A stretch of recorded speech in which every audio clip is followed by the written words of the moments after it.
বকো শিক্ষাখণ্ডৰ ১ নং কলহিকাক প্ৰাথমিক বিদ্যালয়ৰ প্ৰধান শিক্ষয়িত্ৰীৰ দুৰ্নীতিৰ বিৰুদ্ধে ৰাইজৰ ক্ষোভ। বিদ্যালয়ৰ ছাত্ৰ-ছাত্ৰী ৪ মাহে বঞ্চিত মধ্যাহ্ন ভোজনৰ পৰা। বিদ্যালয়খনত নাই ৰান্ধনি। বিদ্যালয়ৰ মাটি বন্ধকত। ৰাইজৰ প্ৰতিক্ৰিয়া। হয়, এইখন বকো শিক্ষাখণ্ডৰ অন্তৰ্গত ১ নং কলহিকাক প্ৰাথমিক বিদ্যালয়। বিদ্যালয়খনৰ ছাত্ৰ-ছাত্ৰীৰ নামত চৰকাৰী যোগান ধৰা মধ্যাহ্ন ভোজনৰ লগতে খাদ্য সামগ্ৰীৰ ওপৰত প্ৰধান শিক্ষয়িত্ৰী আৰু পৰিচালনা সমিতিৰ সভাপতি চলাইছে দুৰ্নীতি। ফলত বিদ্যালয় প্ৰাংগণত স্থানীয় একাংশ ৰাইজ ক্ষোভিত হৈ পৰিছে।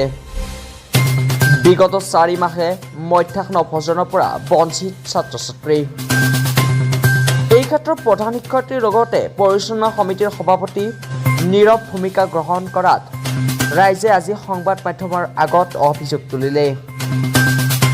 আনকি বিদ্যালয়ৰ নামত থকা ভূমি বেলেগৰ ওচৰত বন্ধকি দি থকা লোৱা বিদ্যালয়ৰ প্ৰধান শিক্ষয়িত্ৰী আমিনা খাতুন আৰু পৰিচালনা সমিতিৰ সভাপতি জাহাংগীৰ আলমে গোপনে যধে-মধে অনিয়মৰ আশ্ৰয় লৈ দুৰ্নীতি চলাই থকা বুলি কৈ ১ নং কলহিকাক প্ৰাথমিক বিদ্যালয়ত চলি থকা দুৰ্নীতিৰ ওপৰত বিভাগীয়ভাৱে তদন্ত চলাই বিহিত ব্যৱস্থা গ্ৰহণৰ বাবে ৰাইজে দাবী জনাইছে।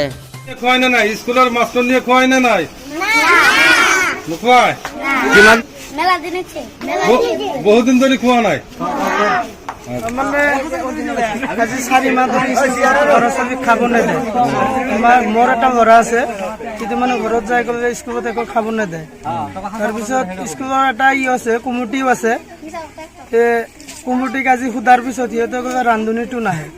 ৰান্ধনীটো যদি নাহে তেনেহ'লে আমাক ৰাইজক এতিয়ালৈকে সিহঁতে অৱগত কৰা নাই। 2টা ৰান্ধনী আছে হা, তেনেহ'লে যদি 4 মাহ ধৰি খাব দিয়া নাই, আজি আমাক কৈছে মিডিয়া অনাৰ পিছত, আগত কিয় কোৱা নাই?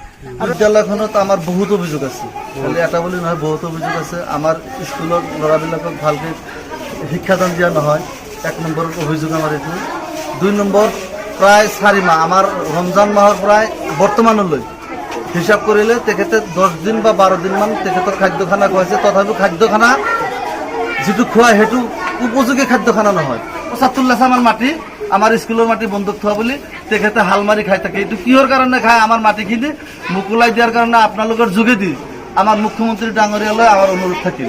3 নম্বৰ কথা হ'ল, এই স্কুলৰ যিজন ৰান্ধনীবিলাকৰ কথা ক'লে আমি নামানো।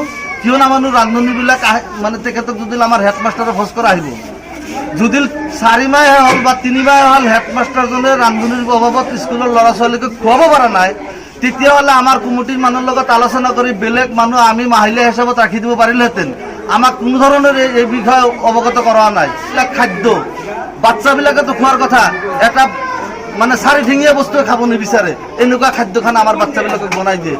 এইটোৰ কাৰণে আমি বাৰ অভিযোগ কৰিছোঁ, কিন্তু তেখেতে আমাৰ অভিযোগক কোনো কাণসাৰ দিয়া নাই। এই স্কুলৰ নামত 2 বিঘা মাটি আছে, এইটো আমি জানো 2 বিঘা মাটি, এতিয়াহে জানো। মই আগতে জানিছিলোঁ 1 বিঘা মাটি আছে। তাতে হেডমাষ্টাৰৰ নাম হ'ল মতলিব আলীয়ে কৈছে যে ইয়াতে 2 বিঘা মাটি আছে, 1 বিঘা মোৰ পাৰ্চনেল মাটি আৰু 1 বিঘা স্কুলৰ নামত আছে। সেই 1 বিঘা মাটি মোৰ তাতে বন্ধক থৈছে। কিমান টকাত বন্ধ কৰিছে? 20,000 টকা। হেডমাষ্টাৰ আছে আৰু নতুনকৈ যিবিলাক টিচাৰ আহিছে সেইবিলাক কথা নাজানো। আমাৰ হেডমাষ্টাৰটোৱে মানে ইংলিছটো ৰিডিং ভালকৈ কৰিব নাজানে। তে সি ষ্টুডেণ্টক কি শিকাব? আপুনি বিলিভ নহয়, আপুনি ষ্টুডেণ্ট সুধি চাওক, এইবিলাকে একো নাজানে। জেনেৰেল নলেজটো বাদি দিয়ক, কিতাপৰ বিষয়ে একো নাজানে। মেমে ভালকৈ নাজানে, কি কেনেকৈ বুজাব? নিজে একটা ইংলিছত এপ্লিকেশ্যন লিখিব নোৱাৰে, তো এটা ইংলিছ ৰিডিং কৰিব নোৱাৰে মেমে। তে আমাৰ ছাত্ৰ ছাত্ৰীবিলাক কি শিকিব? আমিনা বেগম ছাত্ৰ-ছাত্ৰী পঢ়াব নোৱাৰে নাই ভালকৈ। ইংলিছ যোনটো আহিছে 2জন হ'ল, এতিয়া আমাৰ ইয়াতে 2জন শিক্ষক আছে। তো আপুনি বিলিভ নহয়, আপুনি মেমক সুধি চাওক, ইংলিছ ৰিডিং কৰিব পৰা নাই, ভালকৈ সুধি চাওক।